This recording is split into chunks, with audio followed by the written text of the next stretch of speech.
আর যাব না টাঙ্কি মারিতে, বউ আমার বাড়িতে।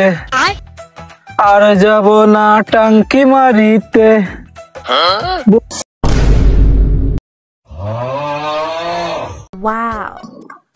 আহারে শালার বড়োর কাজটা দেখো, চেয়ারের পরে পা তুলি দে গান গাচ্ছে, মনে কত সুখ ওর।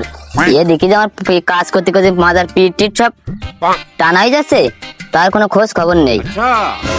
পুকুরে কাজ করতে করতে আমার মাজা পিঠ আবার জ্বলিয়ে গেল।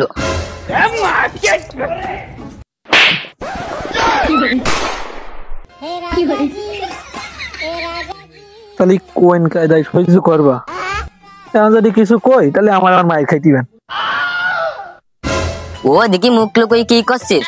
যা কবা আমার চোখে চোখ রেখে কও।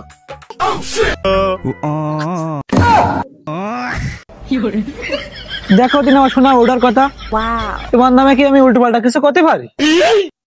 না তা সব আমি বুঝলাম, আজ কয়টা দিন দেরি যে আমি করছি, আমার মাজার ব্যথা, তুমি তো আমার এই কাজটার কোনো গুরুত্বই দিচ্ছ না এই কথাটার। আহা দেখো দিন আমার বউটার কথা, আমি তো কল দিচ্ছি তার কাছে, কল রিসিভ না হলে আমি কি করবো? তুই কি আজ দুপুরে দুমুঠো দানা পানি খাচ্ছাস? আহা ভাত না খালি আমি কোন কায়দায় বাঁচবো? কালি যদি দুমুঠো খাচ্ছাও তাহলে আগে ওই ডাক্তারের কাছে যাও।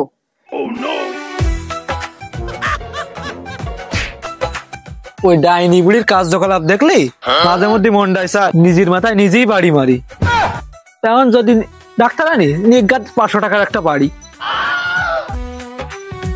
সময় সময় আমার দ্বারা সহ্য করা কঠিন হয়ে যায়। এর কার্যকলাপ দেখলি ডাক্তারের কাছে ফোন দি, না হলে রাত্রির ভাত বন্ধ আমার।